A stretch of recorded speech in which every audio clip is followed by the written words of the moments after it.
పరమగీతాల్లో 1వ అధ్యాయంలో 1లో 4వ వచనం చదవండి సార్. నన్ను ఆకర్షించుము, నన్ను ఆకర్షించుము, మేము నీ యొద్దకు పరిగెత్తి వచ్చేదము. పరిగెత్తుకుని వచ్చేదము.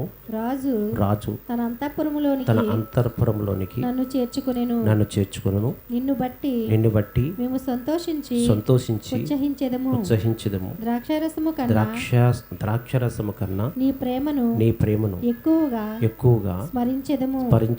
యథార్థమైన మనసుతో వారు నిన్ను ప్రేమించుచున్నారు. వాక్యాన్ని విందాం. ఇక్కడ పరమగీతాల్లో పరిశుద్ధాత్మ దేవుడు మాట్లాడుతున్న మాట, వ్యక్తి మాట్లాడుతున్న మాట ఏంటంటే, నన్ను ఆకర్షించుము, మేము నీ వద్దకు పరిగెత్తుకుని వచ్చిద్దాము అని మాట్లాడుతున్నాడు. దేవునికి సూత్ర ఆ వైపు చూస్తూ వాక్యం అనండి. నన్ను ఆకర్షించుము, మేము నీ వద్దకు పరిగెత్తుకుని వచ్చుదుము అని మాట్లాడుతున్నాడు. అవును, ఈ రోజున నీవు కావచ్చు, నేను కావచ్చు, సంఘం అంతా కూడా మరి మనము కూడుకొని ఉన్నామంటే, అంటే దేవుని యొద్దకు మనం వచ్చి ఉన్నామంటే, దేవునికి సందులో మనము ఇలా మోకరించి ఉన్నామంటే, దేవునికి సందులో పాటలు పాడుతూ ప్రార్థనలు చేస్తూ దేవుని సందులో ఆయన ఆజ్ఞ ప్రకారంగా మనం నడుచుకుంటున్నామంటే, దేవుని యొక్క యొద్దకు మనం వచ్చి ఉన్నామంటే, పరిశుద్ధాత్మ దేవుడు మనల్ని ఆకర్షించాడు. ఎందుకంటే దేవుడు త్రియాక దేవుడిగా ఉన్నాడు. ఆయన ఎలా ఉన్నాడు? త్రియాక దేవుడు అంటే తండ్రి, కుమార, పరిశుద్ధాత్మ దేవుడు. తండ్రి, కుమార, పరిశుద్ధాత్మ దేవుడు, త్రియాక దేవుడు, సజీవుడు, సర్వాధికారి దేవాది దేవుడు, త్రియాక దేవుడు అన్నమాట. కాబట్టి ఈ రోజున త్రియాక దేవుడైన ఆ దేవుడి యొక్క సహాయము లేకుండా మనము ఆయన వద్దకు ఏమాత్రం కూడా రాలేము. ఒకవేళ అలా కాకుండా మన ఆలోచనలు పట్టో, మన తలంపులు పట్టో, మన ఉద్దేశాలు పట్టో, మనకున్న జ్ఞానం పట్టో దేవుని వద్దకు వచ్చి పాటలు పాడుతూ ప్రార్థన చేస్తూ ఏదో దేవుని సందులో అనుకోండి, అది కేవలము అది కొంతవరకే ఉంటుంది. ఆ భక్తి కావచ్చు, ఆ విశ్వాసం కావచ్చు, ఆ యొక్క నమ్మకం కావచ్చు, ఏదైనా సరే కేవలము తాత్కాలికంగా ఉంటుంది అంతే. పరిపూర్ణముగా మాత్రం దేవుడికి చోటు ఇవ్వరు, పరిపూర్ణముగా మాత్రం దేవునికి లోబడి ఉండరు, పరిపూర్ణముగా దేవుడి మీద ఆధారపడి ఉండరు. దేవుడి మీద ఆధారపడి ఉండాలన్నా, దేవుడి మీద ఆనుకోవాలన్నా, పరిపూర్ణముగా దేవునికి చోటు ఇవ్వాలన్నా అర్థమవుతుందా? మరి పరిశుద్ధాత్మ దేవుడు ఆకర్షించాలి. పరిశుద్ధాత్మ దేవుడు ఆకర్షించితేనే మనం ఆయన వద్దకు రాగలుగుతాం. కాబట్టి ఇక్కడ మనం గమనించవలసింది ఏంటంటే, అందుకని ఇక్కడ ఏమన్నాడంటే, నన్ను ఆకర్షించుము, నీ వద్దకు మేము పరిగెట్టునికి వద్దుము. కొంతమంది వస్తారు, దేవుని మందిరానికి వస్తారు. అయితే దేవుని మందిరానికి వస్తారు, కానీ వారు దేని బట్టి వస్తారంటే, వారి యొక్క సోబుతుని ఆధారం చేసుకునో, లేకపోతే వారికి ఉన్న జ్ఞానం బట్టో, తెలివితేటల బట్టో, వెళ్ళాలి ప్రార్థనకి, వెళ్ళకపోతే ఎలా కుడుతుంది అన్నట్లుగా అర్థమవుతుందండి.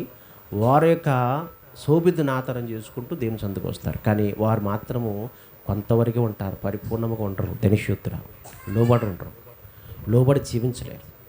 కాబట్టి మనం గమనించవలసింది ఏంటంటే, ప్రతి విషయంలో కూడా దేవునికి దిగంతల వరకు కూడా మనము దేవునికి సాక్షులుగా ఉండాలంటే కనుక పరిశుద్ధాత్మ దేవుడు మనల్ని ఆకర్షించాలన్నమాట.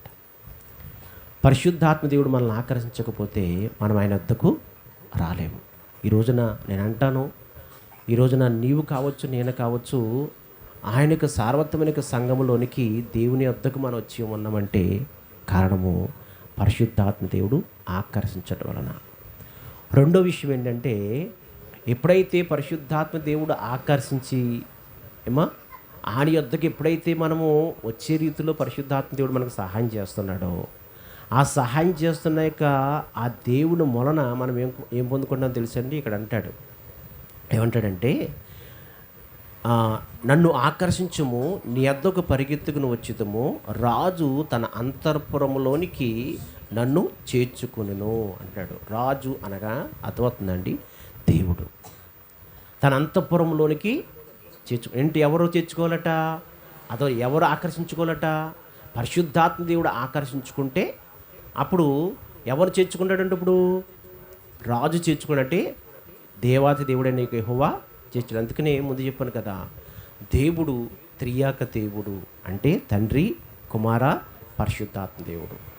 ఇప్పుడు పరిశుద్ధాత్మ దేవుడు ఆకర్షించితేనే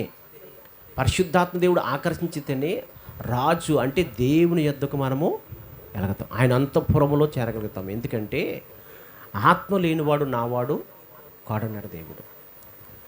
రాజు యొక్క అంతఃపురంలోనికి మనం వెళ్ళాలంటే, దేవుని యొక్క అంతఃపురంలోనికి అంటే దేవుని యొక్క రాజ్యంలోనికి మనం ప్రవేశించాలంటే కనుక పరిశుద్ధాత్మ దేవుడు మనకు సహాయం చేయాలి. పరిశుద్ధాత్మ దేవుడు ఆకర్షించాలి. పరిశుద్ధాత్మ దేవుడు సహాయం లేకుండా, పరిశుద్ధాత్మ దేవుడు ఆకర్షించకుండా మనము ఆయన యొద్దకు ఏమాత్రము కూడా వెళ్ళలేము, అంతఃపురములో జీవించలేము. అంతఃపురము మనం జీవించలేము. మూడో విషయం ఏంటి తెలుసండి? అక్కడ మాట్లాడుతున్న మాటను జ్ఞాపం చేసుకోండి. మూడో విషయం ఏంటంటే అంతఃపురములోనికి నేను చేర్చుకున్నాము. నిన్ను బట్టి మేము సంతోషించి ఉత్సాహించి ద్రాక్షారసము కన్నా నీ ప్రేమ ఎక్కువగా స్మరించుదుము, యథార్థమైన మనసుతో వారిని నేను ప్రేమించుచున్నాను. ధనిషూత్రం అర్థమవుతుందండి. ఇక్కడ మనం గమనించవచ్చింది ఏంటంటే నిన్ను బట్టి మేము సంతోషించి ఉత్సాహించుదాం అంటున్నాడు ఇక్కడ. వింటున్నారా? ఎవరిని బట్టి అంట? పరిశుద్ధాత్మ దేవుని బట్టి. ఎందుకంటే పరిశుద్ధాత్మ దేవుడు మనకు సహాయం చేయటం వలన ఎక్కడికి వచ్చాము ఇప్పుడు? ఒకటి, అంతఃపురంలోకి వచ్చాం. అంటే దేవుని రాజ్యంలోనికి, రాజు యొక్క అంతఃపురంలోకి వచ్చాం అనమాట. ఆ రాజు అంతఃపురంలోకి ఎప్పుడైతే వచ్చామో ఇప్పుడు రాజు అంతఃపురంలో ఉన్న వారికి ఏమవుతుందో ఇప్పుడు ఇక్కడ అంటున్నాడు, సంతోషించి ఉత్సాహించిదము. గట్టిగా చప్పట్లు కొట్టి దీని మేము పడతాం. ధనిసూత్ర పరిశుద్ధాత్మ దేవుడు ఆకర్షించకపోతే ఆయన యొద్దకు మనం రాలేము, ఆయన యొద్దకు రాలేము. కాబట్టి నువ్వు గమనించవలసింది, తెలుసుకోవాల్సింది ఏంటంటే అర్థమవుతుందండి, నీవు దేవుని యొక్క మందిరములు అంటే నువ్వు దేవునికి ప్రార్థన చేస్తున్నప్పుడు పరిశుద్ధాత్మ దేవుణ్ణి ఆహ్వానించాలప్పుడు నువ్వు ఎవరిని ఆహ్వానించాలి? పరిశుద్ధాత్మ దేవుని ఆహ్వానించాలి. అందుకని యేసుప్రభు కూడా ఏమంటే తెలుసండి, నా తండ్రి ఆకర్షించితేనే కానీ ఎవరు నా యొద్దకు రాలేరు. నా తండ్రి ఆకర్షించితేనే కానీ ఎవరు నా యొద్దకు రాలేరు. ఖచ్చితంగా చెప్తాడు పరిశుద్ధాత్మ దేవుడు. యేసుప్రభు ఖచ్చితంగా చెప్తున్నాడు, నా తండ్రి ఆకర్షించితేనే కానీ ఎవరు నా యొద్దకు రాలేరు. ధనిషూత్ర ఎందుకు అంటే అర్థమవుతుందండి. 3 విషయాలు చెప్పాను మీకు. ఒకటి, తండ్రి అంటే పరిశుద్ధాత్మ దేవుడు ఆకర్షించాలి. ఆకర్షించి దగ్గరకు వస్తున్నప్పుడు రాజు యొక్క అంతఃపురంలోకి వస్తున్నాం అనమాట. అంతఃపురంలోకి వచ్చిన తర్వాత మనకి ఏమనుగ్రహించబడుతుంది? ఇప్పుడు అతని సంతోషమును మహా ఉత్సాహమును మనకి అనుగ్రహించబడుతుంది. దేవునికి రాజ్యములో ఉంటే కనుక యుగ యుగాలు కూడా అక్కడ సంతోషము, ఆనందము అనుగ్రహించబడుతుంది. ఆ యుగ యుగాలు ఉండే యొక్క ఆనందము, సంతోషము అనేది మనం అనుభవించాలంటే కనుక రాజు అంతఃపురంలోకి వెళ్ళాలి. రాజు అంతఃపురంలోకి వెళ్ళాలంటే కనుక పరిశుద్ధాత్మ దేవుడు ఆకర్షించాలి.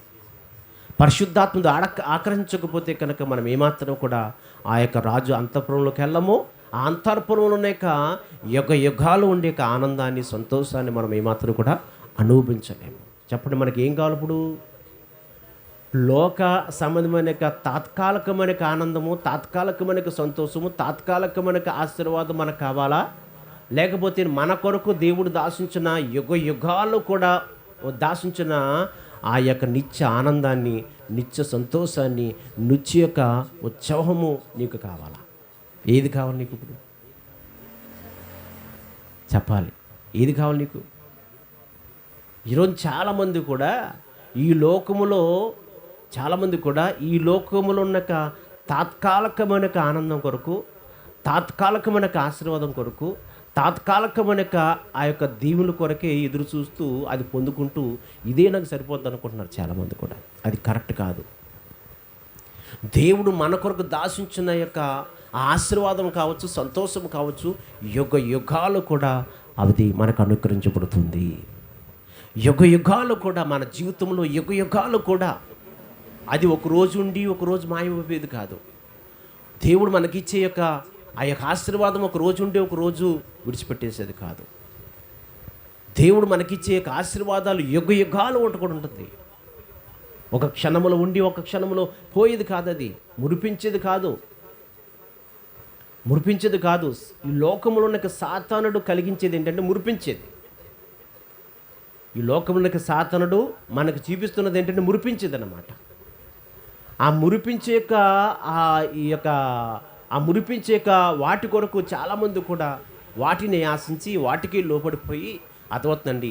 అదే శాశ్వతం అనుకుంటూ వారు యుగ యుగాలు ఉండే ఆ యొక్క శాశ్వతమైన ఆశీర్వాదాన్ని కోల్పోతున్నారు. చాలామంది కూడా శాశ్వతమైన ఆశీర్వాదాన్ని కోల్పోతున్నారు, శాశ్వతమైన అభిషేకాన్ని కోల్పోతున్నారు, శాశ్వతమైన దీవుని కోల్పోతున్నారు. చాలామంది కూడా భ్రష్టులుగా మారిపోతున్నారు. దాని స్తోత్రం, హల్లెలూయా చెప్పండి. మీరు దేవునికి స్తోత్రం చెప్పండి. మనకేం కావాలి ఇప్పుడు? యుగ యుగాలు గుండా ఉండే శాశ్వతమైన ఆశీర్వాదము. దాని స్తోత్రం. మీకు అర్థమవుతుందండి? యుగ యుగాలు కూడా ఉంటుందంట ఆశీర్వాదం. అయితే ఆ యుగ యుగాల్లో కూడా ఉండే యొక్క ఆశీర్వాదం మనం పొందుకోవాలంటే కనుక ఒకటి ఏం తెలుసండి? ఆకర్షించాలి. ఎవరు? పరిశుద్ధాత్మ దేవుడు మనల్ని ఆకర్షించాలి. ఆ పరిశుద్ధాత్మ దేవుడు ఆకర్షించకపోతే కనుక రాజు యొక్క అంతరపురంలోనికి మనం ప్రవేశించలేము. ఆ అంతరపురంలో ఉన్న యుగ యుగాలు ఉండే యొక్క ఆనందాన్ని, సంతోషాన్ని మనం ఏమాత్రం కూడా అనుభవించలేము. మీకు అర్థమవుతుందండి? అయితే ఇక్కడ ఒక మాట మీకు చెప్పాలి. ఏంటంటే ఇప్పుడు ఆ రాజు అంతర్పురంలోకి వెళ్ళాలన్నా, ఆ రాజు అంతర్పురంలో ఉన్న యుగ యుగాలు ఉండే యొక్క ఆనందాన్ని, సంతోషాన్ని మనం అనుభవించాలన్నా లోకములో ఉన్నప్పుడు, సంఘములో ఉన్నప్పుడు అర్థమవుతుందండి, తండ్రి అని యెహోవా పెట్టిన యొక్క ధర్మశాస్త్ర యొక్క విధులు పాటించాలి మనం. అంటే దేవుని యొక్క మాటని మనము పాటించాలి, దేవుని ఆజ్ఞను పాటించాలి. ఎందుకంటే ఆనాడు ఆదాము అవ్వ ఆజ్ఞ అతిక్రించారు, అంటే మాటను అతిక్రించారు అన్నమాట. ఆజ్ఞ అతిక్రించారు, మహాపాపము చేశారు. ఆజ్ఞను అతిక్రించారు కాబట్టి మహాపాపం చేశారు కాబట్టి ఎక్కడి నుంచి కోల్పోయారు? ఎక్కడి నుంచి వారు గెంటు వేయబడ్డారంటే యుగ యుగాలు ఉండే అంతర్పురములో నుంచి, యుగ యుగాలు ఉండే అద్భుతం ఆ దేవునికి తోటలో నుంచి వారు గెంటు వేయబడ్డారు.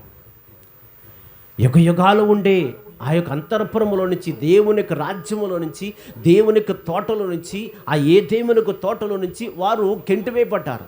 వాళ్ళు గెంటు వేయబడడానికి కారణం ఏంటంటే ఆజ్ఞ అతిక్రించటమే, మాట విని కూడా మాట ప్రకారంగా చేయకపోవటమే, మాట విని కూడా మాట ప్రకారంగా నడవకపోవటమే, మాట విని కూడా ఆ మాట ప్రకారంగా జీవించకపోవటమే అంతర్పురంలో నుంచి వారు గెంటు వేయబడ్డారు.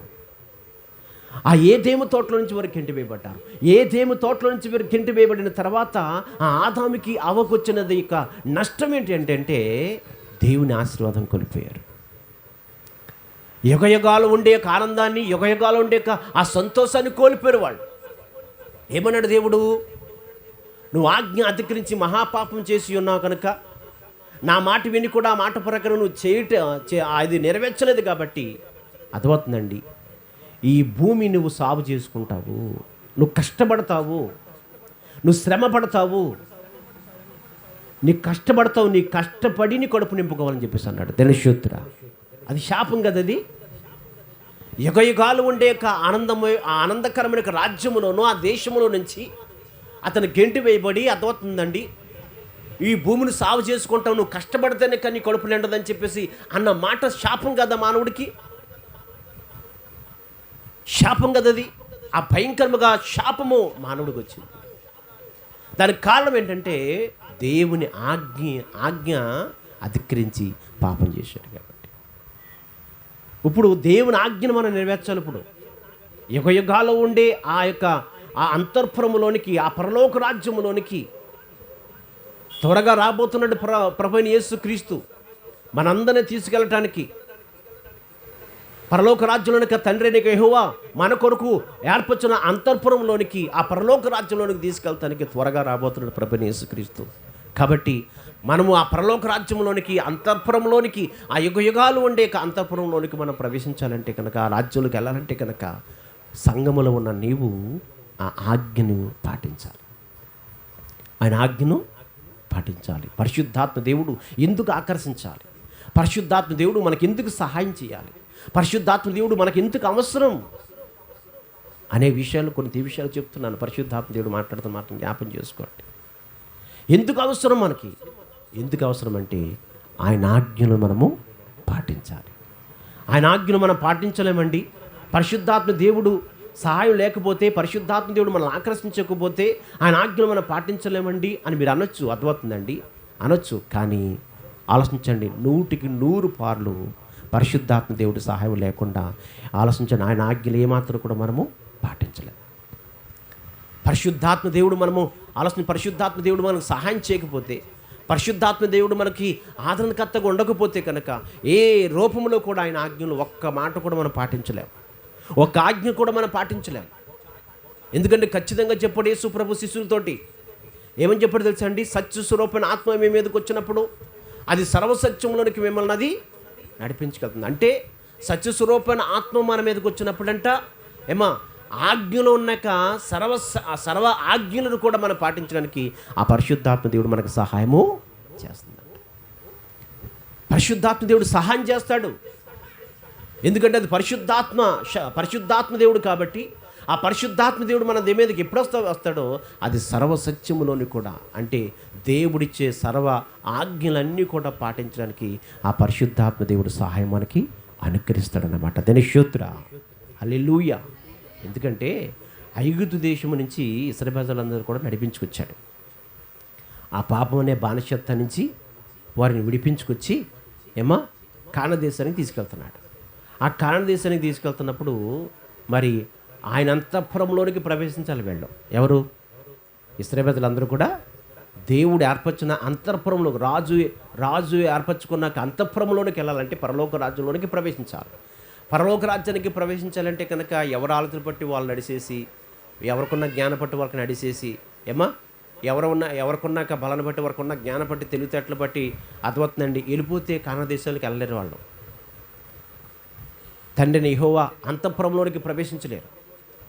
తండ్రిని యెహోవా ఆ యొక్క అంతఃపురంలోనికి, ఆ పరలోక రాజ్యంలోనికి ప్రవేశించాలంటే కనుక దేవుని ఆజ్ఞను పాటించాలి. దేవుడు ఏదైతే ఆజ్ఞిస్తున్నాడో, దేవుడు ఏదైతే అర్థమవుతుందండి మరి ఆ యొక్క చెప్తున్నాడో ఆ మాట ప్రకారంగా వారు జీవించాలి. ఆ మాట ప్రకారంగా వారు జీవించాలి. అయితే వారు ఆ మాట ప్రకారంగా జీవించాలంటే కనుక అర్థమవుతుందండి, అది మన నీతిని బట్టో, మన జ్ఞానం బట్టో, మన తెలివితేటల బట్టో మనం ఏమాత్రము కూడా నడవలేము, ఆజ్ఞను పాటించలేము. మనం ఏమాత్రము కూడా ఆయనకి మహిమకర్థంగా మనం జీవించలేము. మనం ఏమాత్రము కూడా దేవునికి మహిమకర్థంగా మనం బ్రతకలేము, ఆయన ఆజ్ఞ ప్రకారం నడుచుకోలేము. పరిశుద్ధాత్మ దేవుడు మనకు సహాయము చేయాలి. దాని స్తోత్ర. కాబట్టి ఇశ్రాయేలు ప్రజలందరూ కూడా దేవుని స్తోత్ర, ఇశ్రాయేలు ప్రజలందరూ కూడా జరిగిన విషయం ఏంటంటే ఐగుప్తు దేశంలో నుంచి దేవుడు విడిపించి కానాను దేశానికి తీసుకెళ్తున్నప్పుడు ఒక రోజున వాళ్ళందరూ ఒక చోట ఆఫ్ చేశాడు. వెంటనే తల్లి వాళ్ళందరినీ కూడా అక్కడ ఒక చోట ఆఫ్ చేసి మోషేని పిలిచాడు. మోషే, నువ్వు సీనాయి పర్వతం మీద రా. సీనాయి పర్వతం మీద వస్తే ఇశ్రాయేలు ప్రజలందరూ కూడా మరి కానాను దేశానికి వెళ్ళాలంటే కనుక కొన్ని ఆజ్ఞలు ఇస్తాను. ఆజ్ఞల ప్రకారంగా వాళ్ళు నడవాలి, ఆజ్ఞల ప్రకారంగా వారు జీవించాలి, ఆజ్ఞల ప్రకారంగా వారు బ్రతకాలి. అది కాబట్టి నువ్వు రా సీనాయి పర్వతం రావాలని చెప్పేసి అన్నప్పుడు సీనాయి పర్వతం మీదకి మోషే వెళ్ళి 40 రాత్రులు 40 పగలు దేవుడి దగ్గర ఉంటే అర్థమవుతుందండి. ఆ సీనాయి పర్వతములో ఉన్నప్పుడు మోషే ఉన్నప్పుడు అర్థమవుతుందండి, పలకలు రాసిచ్చాడు అనమాట. అంటే ఆజ్ఞలు రాసిచ్చాడు. ఆజ్ఞలు రాసిచ్చి అర్థమవుతుందండి, కిందకు వచ్చిన తర్వాత అక్కడ జరిగిన సిచ్యువేషన్ ఏంటంటే మరి నడిపించుకెళ్తున్నారు. అయితే అది ముందోసారి జరుగుతున్నప్పుడు వారు చాలా తప్పు చేశారు. దేవుని కాకుండా వేరొక దేవుని వారు సమకూర్చుకుని ఏర్పరచుకుని వాటికి సాగిలపడి నమస్కారం చేస్తూ పండగలు చేస్తూ చాలా భయంకరంగా వారు చేస్తున్నప్పుడు మరి దేవుడు కోపము, మోషేకు కూడా అక్కడ కోపము వచ్చినట్లుగా చూస్తున్నాం. 2 పలకలు అయినా మరి నేలనేసి కొడుతున్నప్పుడు అది పగిలిపుట్టినట్లుగా చూస్తున్నాం. ఇలాగా మొదటిసారి జరిగిన తర్వాత అప్పుడు మళ్ళా రెండోసారి కూడా దేవుడు అతన్ని రమ్మన్నాడు. వచ్చిన తర్వాత అప్పుడు మళ్ళీ ఆజ్ఞలన్నీ కూడా మరి 2 పలకల మీద రాసించి పంపించాడు. పంపించిన తర్వాత అప్పుడు దేవుడు చెప్తున్నాడు, ఏమని చెప్తున్నాడు తెలుసండి, వారందరూ కూడా అంటే ఇశ్రాయేలు ప్రజలందరూ కూడా వారు నాకు నివాస స్థలముగా నువ్వు చేయాలి, అంటే దేవుడికి నివాస స్థలముగా చేయాలి అని చెప్పేసి అంటూ ఇంకొకటి ఏం చేశాడంటే, అయితే నేను మీ మధ్య నివసించాలంటే కనుక మీ మధ్య నివసించాలంటే కనుక మరి అవుతుంది, ఆజ్ఞల ప్రకారం నడవాలి, ఆజ్ఞల ప్రకారంగా జీవించాలి, ఆజ్ఞల ప్రకారంగా నడవాలని చెప్పేసి కొన్ని నియమాలు అనేవి మోషేకి చెప్తే, ఆ మోషే ఏమో వింటున్నారా, ఆ మోషే కిందకు వచ్చి అప్పుడు ఇశ్రాయేలు ప్రజలందరికీ చెప్తున్నాడు అనమాట, ఇదిగో ఇలా చెయ్యాలి, దేవుని మందసాన్ని ఇలా చేయాలి, ఈ చెక్కతో చెయ్యాలి ఏమో, దీంతో దాన్ని పొదగాలి అని చెప్పేసి కొన్ని విషయాలన్నీ కూడా మోషే ఇశ్రాయేలు ప్రజలందరికీ చెప్పాడు. మోషే చేయలేదు అంటున్నారా, మోషే చేయలేదు, కానీ మోషే మాత్రం ఇశ్రాయేలు ప్రజలకి మోషేకి దేవుడు చెప్పిన అన్నీ కూడా ఏమో కిందకు వచ్చిన తర్వాత ఇశ్రాయేలు ప్రజలందరికీ చెప్పాడు. దేవునికి స్తోత్ర. ఇశ్రాయేలు ప్రజలందరికీ చెప్పాడు.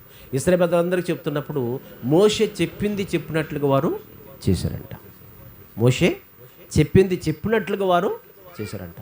అయితే మోషే చెప్పింది చెప్పినట్లుగా చేస్తున్నప్పుడు మోషే వాళ్ళని ఏం చేశాడో తెలుసండి, మోషే వారిని ఆశీర్వదించను. ధనిష్యుత్ర. అవును, ఈ రోజున దేవుడు ఏదైతే చెప్తున్నాడో దైవజనుడు అదే ప్రకటిస్తాడు. మీ మధ్యన తన సోబుద్ధిని ఆధారం చేసుకోడు, తనకున్న జ్ఞానాన్ని ఆధారం చేసుకోడు ఏమా, తన సోబుద్ధిని ఆధారం చేసుకును, తనకున్న జ్ఞానాన్ని బట్టి ఆధారపడో నిలబడ్డు. దేవుడు అద్భుతంగా నిలబడుతున్నప్పుడు పరిశుద్ధాత్మ దేవుడు అతన్ని ఏం చేస్తాడు, ఆవరించుకుంటాడు అనమాట. పరిశుద్ధాత్మ దేవుడు అతన్ని ఆవరించుకున్నాడు. పరిశుద్ధాత్మ దేవుడు ఎప్పుడైతే ఆవరించుకున్నాడో అప్పుడు ఆ పరిశుద్ధాత్మ దేవుడు మాట్లాడతాడు. ఇప్పుడు ఆ పరిశుద్ధాత్మ దేవుడే మాట్లాడుతూ అనమాట. ఆ పరిశుద్ధాత్మ దేవుడు మాట్లాడుతూ ముందుకు కొనసాగుతున్నప్పుడు అద్భుతంగా మాట్లాడతాడు. కాబట్టి చాలామంది కూడా తెలుసుకోవాల్సింది ఏంటంటే దైవజనుడు మాట్లాడు. ఎవరు మాట్లాడతాడు? పరిశుద్ధాత్మ దేవుడు మాట్లాడతాడు.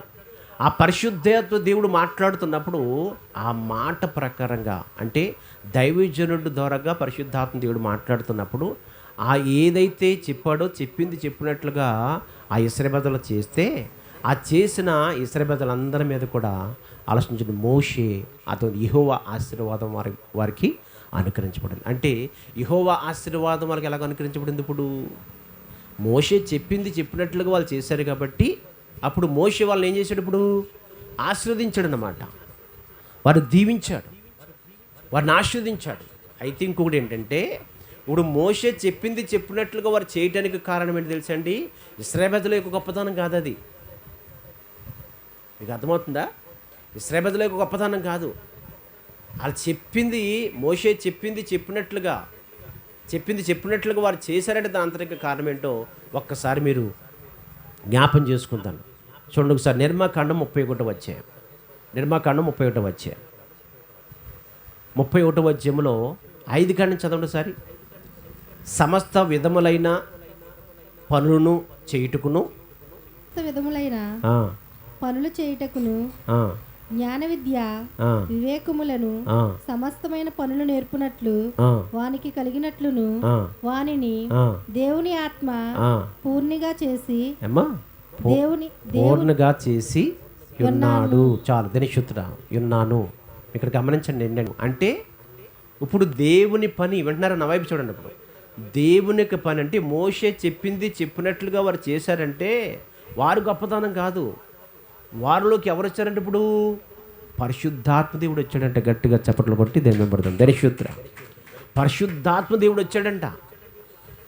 పరిశుద్ధాత్మ దేవుడు వచ్చాడు. ఆ పరిశుద్ధాత్మ దేవుడు వచ్చాడు కాబట్టి పరిశుద్ధాత్మ దేవుడు వారికి సహాయం చేశాడు కాబట్టి మోషే చెప్పినట్లుగా చేశారు వాళ్ళు. నా ప్రియ సంగమా, ఈ రోజున దైవజనుల నోట నుంచి వచ్చే ప్రతి ఒక్క మాటను బట్టి నువ్వు నడవాలంటే పరిశుద్ధాత్మ దేవుడు అంటే దైవజనుడు యొక్క నోట నుంచి వచ్చే మాటల ప్రకారంగా మీరు జీవించాలంటే మీకు ఎవరు అవసరమో తెలుసండి? పరిశుద్ధాత్మ దేవుడు అవసరం.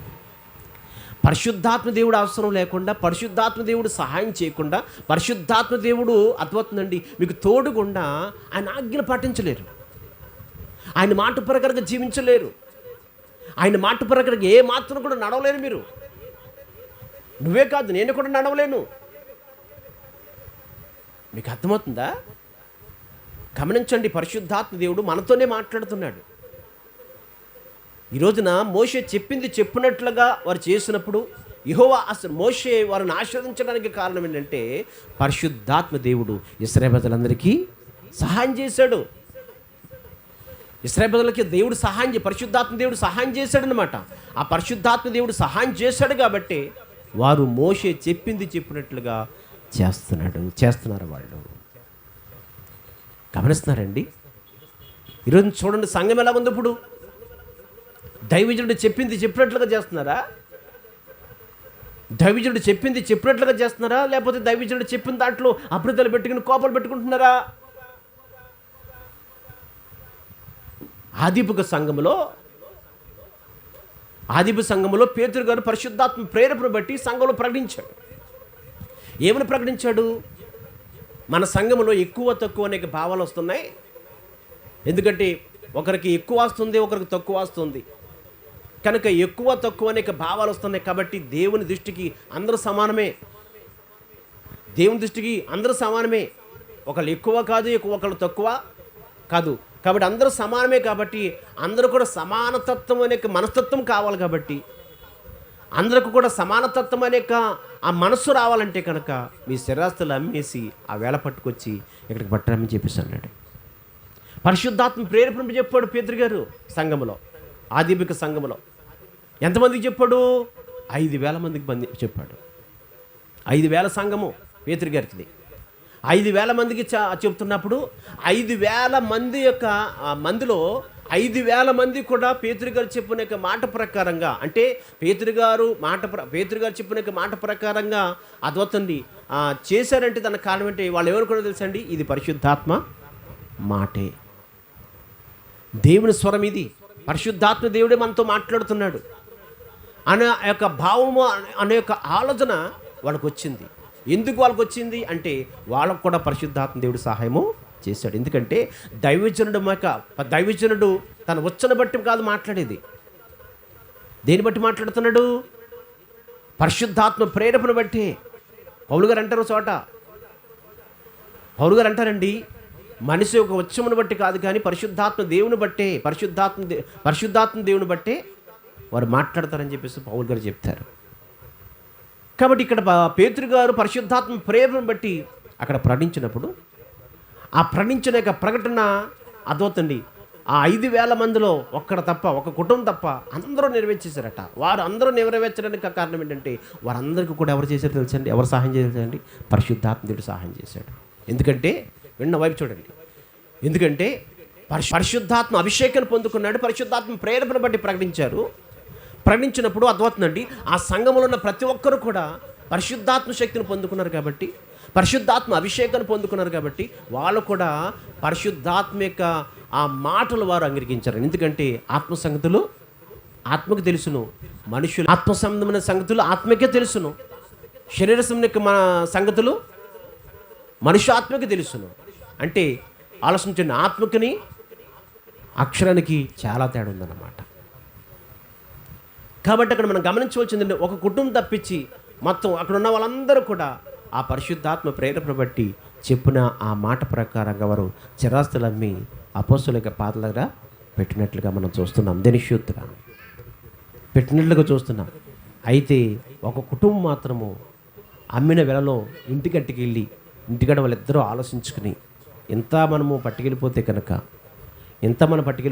మన భవిష్యత్తు, మన కుటుంబం పరిస్థితి ఏంటి, మన జీవితం ఏంటి, మనకు ఆధారం ఏంటి అన్నట్లుగా ఆలోచించుకుని అలా కాదు, పేతురు గారి మాట కొట్టేయకూడదు, ఆయనకి ఇవ్వాల్సింది ఆయనకి ఇచ్చేద్దాం, మనం దాచుకుందాం అని చెప్పేసి సగం దాచుకుని సగం పట్టుకెళ్ళారంట. దేనిశూత్ర సగం దాచుకుని సగం పట్టుకెళ్ళారట. ఏమో వింటున్నారు తల్లి?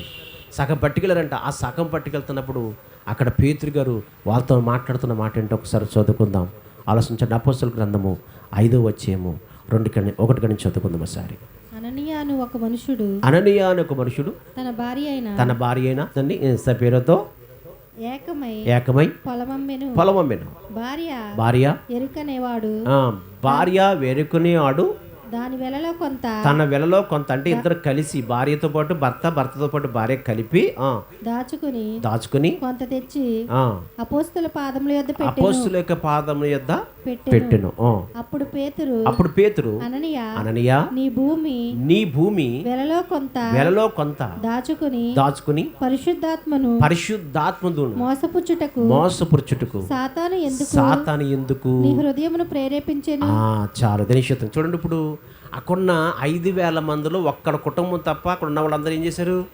పట్టుకొచ్చి అక్కడ పెట్టారు లేదా? అంటే ఇప్పుడు వాళ్ళందరూ నెరవేర్చారంటే కారణం ఏంటి? హల్లెలూయా. అక్కడ అందరూ కూడా చెప్పిన యొక్క మాట ప్రకారంగా వారి యొక్క కూడా స్థిరాస్తులు అమ్మి వేసేసి తన వెల పట్టుకొచ్చి అపోస్తుల యొక్క పాదాల దగ్గర పెట్టారంటే దానికి కారణం ఏంటి? ఇక్కడ పేతురు గారు అననీయతో ఏమంటున్నాడు? ఇక్కడ పరిశుద్ధాత్మ దేవుణ్ణి మోసపించడానికి సాతాను మిమ్మల్ని ప్రేరేపణ కలిగించింది. అంటే అక్కడ వాళ్ళు నెరవేర్చడానికి కారణం ఏంటి? ఇప్పుడు పరిశుద్ధాత్మ దేవుడు వారికి సహాయం చేశాడు. ధనిషోత్ర మీకు అర్థమవుతుందా వాక్యము? పరిశుద్ధాత్మ దేవుడు సహాయం చేశాడు. పరిశుద్ధాత్మ దేవుడు సహాయం చేశాడు కాబట్టి వారు పట్టుకొచ్చేసారు, మొత్తం పట్టుకొచ్చేసారు. కానీ పట్టుకు రాకుండా సాతాను వారిని మోసగించింది. ఎవరిని? అననీయ సరిపోరని అర్థమవుతుందండి. మోసగించింది అనమాట. మీరు గమనిస్తున్నారా? గమనించండి. అందుకు నేను చెప్తున్నాను, సంఘములో ఉన్న ప్రతి ఒక్కరు కూడా గ్రహించుకోవాల్సింది ఏంటంటే దేవుని ఆజ్ఞలను మీరు పాటించాలంటే, దేవుని ఆజ్ఞల ప్రకారం నడుచుకోవాలంటే, దేవుని మాట ప్రకారం నువ్వు జీవించాలంటే నువ్వు పొందుకోవాల్సింది పరిశుద్ధాత్మ అభిషేకము. పరిశుద్ధాత్మ దేవుణ్ణి సంపాదించుకోవాలి. నువ్వు పరిశుద్ధాత్మ అభిషేకం నీకు కావాలి. పరిశుద్ధాత్మ ఆదరణ నీకు కావాలి. ఆయన ఆదరణ లేకపోతే, ఆయన సహాయం లేకపోతే కనుక ఏది నువ్వు నెరవేర్చలేవు. ఇక్కడ అంటున్నాడు కదా నిర్మాకాండంలోను, ఏమన్నాడు? సమస్త విధములైన పనులను చేయుటకును విజ్ఞాన వివేకమును సమస్తమైన పనులను నెరవేర్చుటను వారికి కలుగునట్లు వారిని దేవుని ఆత్మ ఇవన్నీ నెరవేర్చడానికి కారణం ఎవరు? ఇప్పుడు అననీయ అర్థమవుతుందండి. అననీయ సరిపోయిన కాకుండా తప్పించి ఉన్న వాళ్ళందరూ కూడా పట్టుకొచ్చేసారంటే కారణం ఎవరు? పరిశుద్ధాత్మ దేవుడు. అందుకని చెప్తున్న పేతురు గారు ఏం చెప్తున్నాడు? మళ్ళా చదవండి అపొస్తలుల గ్రంథం. అప్పుడు పేతురు అననీయ నీ భూమి వెలలో కొంత దాచుకుని కొంత పరిశుద్ధాత్మను అది కావాలి నాకు పాయింట్. చదువు. పరిశుద్ధాత్మను మోసపుచ్చుటకు సాతాను. ఇప్పుడు అర్థమవుతుందండి. వాళ్ళ తీగిపోవటానికి కారణం ఎవరు? అర్థమవుతుందండి. అంటే అప్పుడు వరకు కూడా సంఘంలో ఉన్న వాళ్ళందరూ కూడా ఏం చేస్తున్నారు? 5,000 మంది పరిశుద్ధాత్మ శక్తిని పొందుకున్నారు కాబట్టి వాళ్ళందరూ కూడా దైవజనుడు చెప్పిన మాట ప్రకారంగా వాళ్ళు చేశారనమాట. దైవజనుడు చెప్పిన మాట ప్రకారంగా వారు చేశారు కాబట్టి అర్థమవుతుందండి. ఎందుకు చేశారు అంటే వాళ్ళందరికీ ఎవరు సహాయం చేశారు? అది నాకు పాయింట్ కావాలి. దేనికి స్తోత్రం. మీకు అర్థమవుతుందండి. ఇప్పుడు పరిశుద్ధాత్మ మాట ప్రకారంగా నడవకుండా, పరిశుద్ధాత్మ యొక్క మాట ప్రకారంగా జీవించకుండా మధ్యలో వచ్చాడు ఎవడాడు? సాతాను మోసగించేసాడు. ఇప్పుడు ఎందుకంటే వీడు కూడా మోసపరుచు ఆత్మే, ఆడికి కూడా అదే పేరు మోసపరుచు ఆత్మ. ఈ మోసపరుచు ఆత్మ ఏంటండి? బయట కాదు, సంఘంలో ఉంటాడు వాడు. మోసపరుచు ఆత్మ బయట కాదు, సంఘంలో ఉంటాడు. సంఘములో పరిశుద్ధాత్మ చేత నడిపించబడుతున్న వారిని పరిశుద్ధాత్మ నిలబడుతున్న వారిని సైతము కూడా మోసగించడానికి, ఆయన ఆజ్ఞను పట్టించకుండా, ఆయన ఆజ్ఞ ప్రకారం నడవకుండా మోసగించడానికి ప్రయత్నం చేస్తాడు. ధనిష్యోత్తుడా రాజైన సౌలుని అర్థమవుతుందండి, వాడే మోసగించాడు. రాజైన సౌలుని అర్థమవుతుందండి, రాజైన సౌలుని దేవుని ఆజ్ఞ ప్రకారంగా పరిశుద్ధాత్మ చేత నడిపించబడకుండా ఆలోచించండి, వాడే మోసగించి అతని జీవితాన్ని నాశనం చేశాడు, పతనం చేశాడు ఆ యొక్క అతని జీవితాన్ని. అందుకనే చెప్తున్నాను, ఎప్పుడైతే నువ్వు దేవునికి సంఘంలోకి వచ్చావో పరిశుద్ధాత్మ సహాయం నీకు కావాలి. సాతానికి ఎప్పుడైతే అతను మోసపరుసు ఆత్మ అనే ఆ సాతానికి ఎప్పుడైతే నువ్వు చోటిస్తావో ఆ సాతానుకి ఎప్పుడైతే నువ్వు చోటిస్తావో అప్పటి నుంచి నువ్వు దేవుని ఆజ్ఞని పక్కన పెట్టేస్తావు, దేవుని మాట పక్కన పెట్టేస్తావు. అప్పటి నుంచి దేవునికి సేవకుడు ఏది చెప్పినా కానీ అబద్ధాలే, దేవుని సేవకుడు ఏది చెప్పినా కానీ అర్థమవుతుందండి కోపాలే. అసలు అత్తదో సేవకుడి మాటకిని విశ్వాస యొక్క ప్రవర్తనకి అసలు అత్తదన్నమాట. ఎందుకంటే అర్థమవుతుందండి, నిన్ను మోసపరుచు ఆత్మ నిన్ను ఆవరించాడు, నిన్ను పడగొట్టేస్తున్నాడు. నీ ఆత్మీయ జీవితంలో నుంచి, పరిశుద్ధాత్మిక సావాసంలో నుంచి, పరలోకపు రాజు యొక్క అంతఃపురంలో నుంచి తప్పించడానికి మోసపరిచేస్తున్నాడు సాతానుడు. ఇది నువ్వు గ్రహించుకోవట్లేదు. నేను దేవుళ్ళో ఉన్నాను కదా, పరిశుద్ధాత్మ చేత నడిపించబడుతున్నాను కదా అనుకున్నాడు. కానీ నువ్వు పొందుకున్నది ఏంటంటే, ఆలోచించండి, మోసపరుసు ఆత్మ. మోసపరుసు ఆత్మది. ఆ మోసపరుసు ఆత్మ నేను పతనానికి నడిపించగలుగుతుంది, నాశనానికి నడిపించగలుగుతుంది, దేవుడి దగ్గర నుంచి దూరపరిచేస్తుంది అన్నమాట. దేవునికి స్తోత్ర. మీకు అర్థమవుతుంది వాక్యము? గమనించండి. ఎందుకంటే ఎప్పుడైతే పరిశుద్ధాత్మ దేవుణ్ణి ఎప్పుడైతే మోసగించింది అర్థమవుతుందండి, ఆ మోసగించటం వలనప్పుడు దేవుని వాక్యానికి, దేవుని యొక్క మాటకి వారు వ్యతిరేకంగా జీవించి కొంత దాచుకుని కొంత పట్టుకొచ్చారు. దానివల్ల ఏమైనా ఉపకారం ఉందంటే ఏ మాత్రం కూడా ఉపయోగం వాళ్ళకి లేదు. ఇంటికాడ దాచుకున్నది అనుభవించకుండానే, తల్లి ఇంటికాడ దాచుకున్నది అనుభవించకుండానే, దాన్ని అనుభవించకుండానే అర్థమవుతుందండి, అక్కడికక్కడే ఆ మందిరంలో వారు చనిపోయినట్టుగా మనకు కనబడుతున్నారు. అననే సరిపోరా, ఇద్దరు కూడా అక్కడికక్కడే చనిపోయినట్టుగా కనబడుతున్నారు. నా ప్రియ సంగమ, ఒక్కసారి జ్ఞాపం చేసుకో. దైవజనుడు నిలబడి దేవుని మాటలు చెప్తున్నాడంటే, దేవుని యొక్క ఆజ్ఞలు చెప్తున్నాడంటే దానికి కారణం ఏంటంటే తను వచ్చిన బట్టి కాదు, పరిశుద్ధాత్మ ప్రేరేపణ బట్టి చెప్తున్నాడు ప్రకటన. పరిశుద్ధాత్మ ప్రేరేపణ బట్టి చెప్తున్నాడు బోధ. ఆ మాటకు లోబడే గుణం నీకు కావాలి. పరిశుద్ధాత్మ దేవునికి సహాయం కావాలి. అందుకని చెప్తున్నాను, పరిశుద్ధాత్మ దేవునికి సహాయం చేయాలా. నా తండ్రి ఆకర్షించితేనే కానీ ఎవరు నా యొద్దకు రారన్నాడు. తన తండ్రి ఆజ్ఞాపిస్తేనే కానీ, తండ్రి పరిశుద్ధాత్మ దేవుడు ఆకర్షించితేనే కానీ ఎవరు ఏది కూడా ఆయన ఆజ్ఞ ప్రకారం నడవలేరు. ధనిష్యుద్ధుడా, ఇంకొక మాట మీకు చెప్తున్నాను, దేవుని మందిరంలో పరిశుద్ధాత్మ వచ్చేసినట్లుగా గొంతులేస్తే ఉపకారం లేదండి. అది నువ్వు పొందుకున్నది పరిశుద్ధాత్మ దేవుడా, మోసపరుసు ఆత్మ. అది నువ్వు ప్రార్థనలో మోకలేసి ప్రార్థన చేస్తున్నప్పుడు అగాలి ప్రభువా. ఎందుకంటే పరిశుద్ధాత్మ దేవుడు పరిశుద్ధాత్మ పొందుకున్న వారి యొక్క లక్షణాలు వేరు, గుణాలు వేరుగా ఉంటాయి. మోసపరుసు ఆత్మ గుణాలు వేరుగా ఉంటాయి అన్నమాట. ఈ గుణాలు కనిపెట్టేయచ్చు, వాళ్ళు పొందుకున్నది పరిశుద్ధాత్మ లేదా మోసపరుసు ఆత్మ. మీకు అర్థమవుతుందండి? దానికి ఉదాహరణకు మాట చెప్తాను మీకు. దావీదు మీద ఉన్నది ఏం తెలుసండి? పరిశుద్ధాత్మ.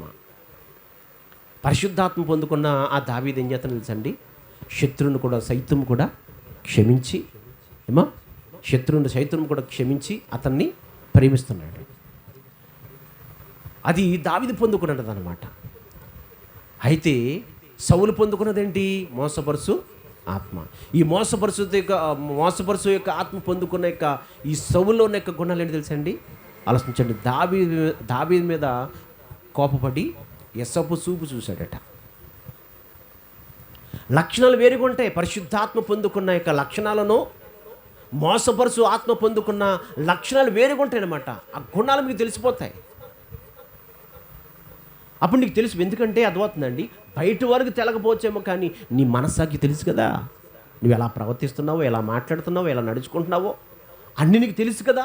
అప్పుడు దేవుని అడగాలన్నమాట మోకాలు వేసి, నాకు మోసపరుచు ఆత్మది నాకు వద్దయ్యా, సత్యస్వరూపణ ఆత్మ నాకు కావాలి, సర్వసత్యంలోకి నడిపించే నీ ఆత్మ నాకు కావాలి ప్రభువా, నీ దత్తపుత్ర ఆత్మ నాకు కావాలి, నీ అభిషేకం నాకు కావాలి, నీ అధికారం ఒకటి నా మీద పనిచేయాలా. మోసపరుచు ఆత్మ కానీ సాతాను కానీ ఎక్కడ ఏ రూపంలో కూడా నా మీద ఏలిపడి చేయకూడదు.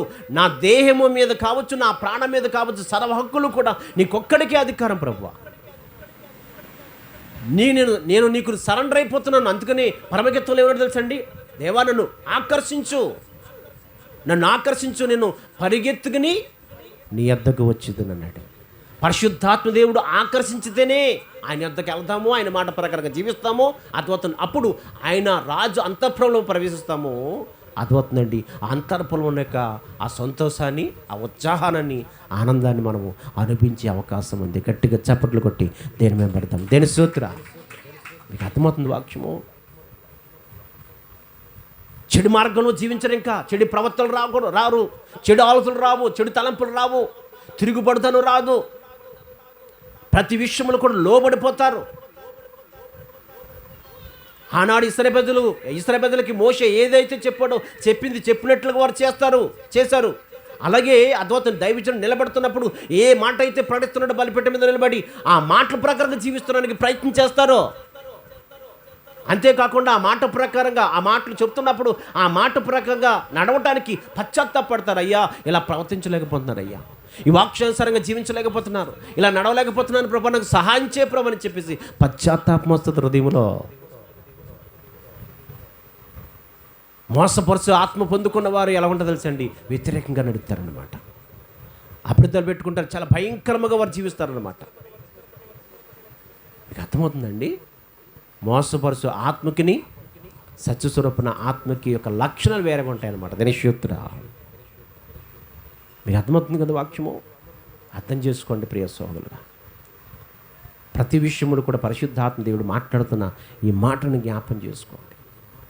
అందుకబట్టి నన్ను ఆకర్షించు ప్రభువా, నేను నీ వద్దకు వచ్చుతున్నా.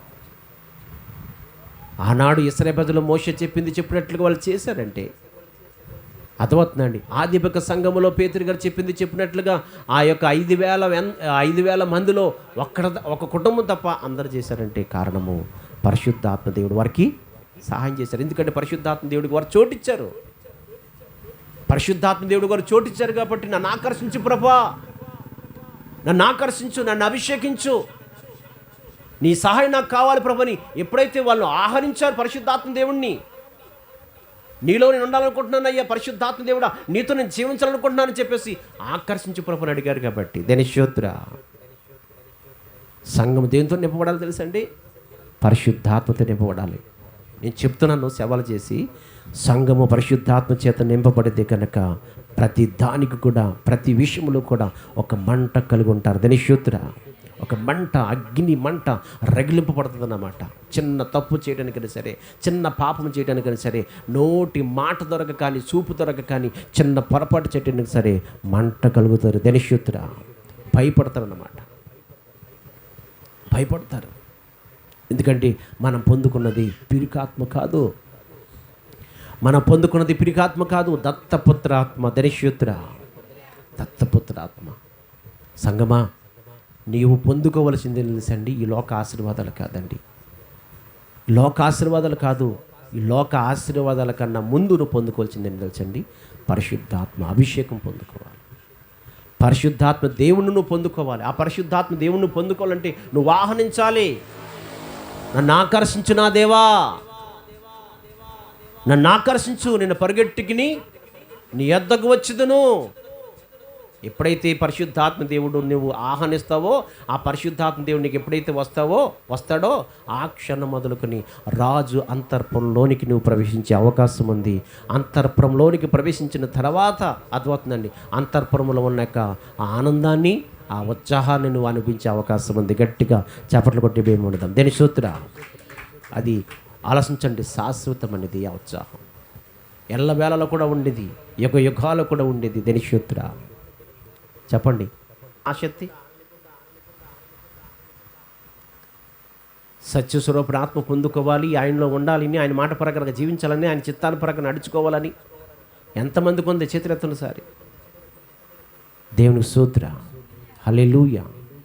ఉండకపోతే, అలాగా నీకు ఆసక్తి లేకపోతే కనుక ఇదిగో లోకములో ఉన్నవారితో పాటు నువ్వు కూడా నశించిపోయే అవకాశం ఉంది.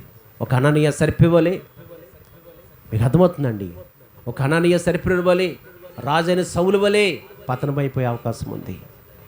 రాజైన సౌలు ఎప్పుడైతే ఇసపు చూపు చూసి అర్థమవుతుందండి దావీదుని చంపాలనుకున్నాడో, అతను నా దేవుని ఆత్మ వెళ్ళిపోయింది, వేరొక దురాత్మ అతని మీదకి వచ్చి అతని జీవితాన్ని నాశనం చేసే వరకు విడిచిపెట్టలేదు. అతని జీవితం పాడైపోయే దగ్గర విడిచిపెట్టలేదు. కాబట్టి ఆలోచించండి, వేరొక ఆత్మకి అంటే మోసపరుచు ఆత్మకు చోటు ఇవ్వకుండా సత్యస్వరూపుని ఆత్మకి ఎప్పుడైతే నువ్వు లోబడుతూ ఉంటావో, ఆయన ఆహ్వానిస్తావో, ఆ పరిశుద్ధాత్మ దేవునికి సహాయం చేస్తానికి ఎప్పుడు కూడా ఎనీ టైం కూడా ఆయన దేవుడు సిద్ధముకున్నాడు. దినశూత్ర హల్లెలూయా, హల్లెలూయా. పెంతుకొస్తు పండుగ రోజున అదవుతుందండి. పెంతుకొస్తు పండుగ రోజున 10 రోజుల నుంచి కనిపెడుతున్నారు అక్కడ మేడగదిలో 120 మంది స్త్రీలతో పాటు 120 మంది ఆ పెంతుకొస్తు పండుగ రోజున తర్వాత 10 రోజులకు ముందు నుంచి వాళ్ళు కనిపెడుతున్నారు. దేనికోసం తెలుసండి? ఆ పరిశుద్ధాత్మ దేవుడి సహాయం కొరకు. దినశూత్ర ఉపవాసం ఉండి ప్రార్థన చేస్తున్నారండి వాళ్ళు. నీకును ఆదిపిక సంఘానికి తేడా అంటే తెలుసండి. ఈరోజున ఉపవాసం ఉంటున్నాం, దేనికోసం ఉన్నది తెలుసండి? ఈ లోక అవసరతల కోసం ఉపవాసం ఉంటున్నాం. కానీ ఆదిపు సంఘము ఆలోచించండి, ఉపవాసం ఉంది, ఆలోచించండి. 10 రోజులు ఉంది, 10 రోజులు ఉంది. కానీ దేనికోసమని తెలుసండి? పరిశుద్ధాత్మాభిషేకం కోసం, పరిశుద్ధాత్మిక శక్తి కోసం, పరిశుద్ధాత్మిక ఆ సావాసం కొరకు ఉపవాసం ఉండి కనిపెట్టి ఆ పరిశుద్ధాత్మ అభిషేకం పొందుకుంది. కాబట్టి భూ దిగంతల వరకు కూడా ఆలోచించండి ఆయనకి సాక్షిగా నిలబడ్డారు. దినశూత్ర ఆదిపిక సంఘము భూ దిగంతల వరకు కూడా ప్రభుని యేసు క్రీస్తుకి దేవాది దేవునికి సాక్షిగా నిలబడ్డారు. వాళ్ళు సత్యము కొరకే, దేవుని కొరకే అదవుతుందండి. శిరస్సాతం చేయటానికి, చనిపోవటానికి, అదవుతుందండి. కొనలతో కొట్టించబడడానికి, ఏది చేయటానికైనా సరే వెనకం చేయకుండా ముందుకు కొనసాగారు వాళ్ళు. ఎందుకంటే వాళ్ళు పొందుకునేదేంటి? సత్యస్వరూపన ఆత్మ. ఈరోజున నువ్వు ఆలోచించండి, సంఘంలో ఉన్న నీవు చిన్న శ్రమ వచ్చేటప్పటికి, చిన్న శోధన వచ్చేటప్పటికి, చిన్న ఇబ్బంది వచ్చేటప్పటికి పారిపోతున్నావు, దాక్కుంటున్నావు. నువ్వు ఎందుకు తెలుసండి? నువ్వు పొందుకున్నది ఆలోచించండి పీరికాత్మ. కాబట్టి పీరికాత్మకని అద్భుత సత్యస్వరూపన ఆత్మకి ఉన్న లక్షణాలు కొన్ని విషయాలు చెప్పాను మీకు. లాస్ట్గా ఒక వాక్యం చదివించి ముగించేస్తాను. చూడండి సార్, యోహాను సువార్త 3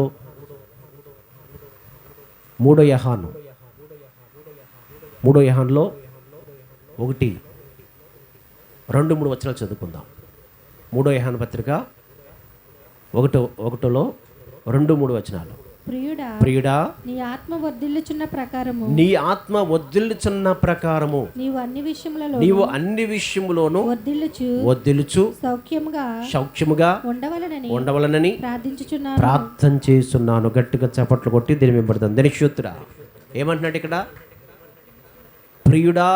కాబట్టి గమనించండి ఒకసారి, ఇక్కడ ఏమంటున్నాడంటే సంఘములో వచ్చిన ప్రతి ఒక్కరూ కూడా గ్రహించుకోవాల్సింది ఏంటంటే, సంఘములోకి వచ్చిన ప్రతి ఒక్కరితో ప్రభు మాట్లాడుతున్నాడు. ఏమని తెలుసండి? ప్రియుడా, నీ ఆత్మ వర్ధిల్లుచున్న ప్రకారము నీవు అన్ని విషయములో కూడా వర్ధిల్లుచున్నావు.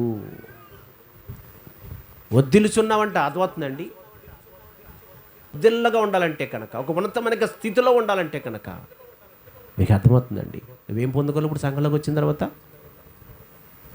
చెప్పాలి, పరిశుద్ధాత్మ దేవుణ్ణి. అందుకని ఇక్కడ అంటున్నాడు, ప్రియుడా, నీవు ఆత్మ వర్ధిల్లుచున్న ప్రకారము నీవు అన్ని విషయములో కూడా అద్భుతం వర్ధిల్లుదువు, సౌఖ్యములోను ఉండవలనని ప్రార్థన చేయుచున్నాను. నీవు సత్యమందు అనుసరించి నడుచుకున్నావు కనుక సహోదరులు వచ్చి నీ సత్య ప్రవర్తన గూర్చి సాక్ష్యము చెప్పగా విని బహు సంతోషించిందని గట్టిగా చప్పట్లు కొట్టండి. ఇదండి పాయింట్. దేవునికి స్తోత్రం.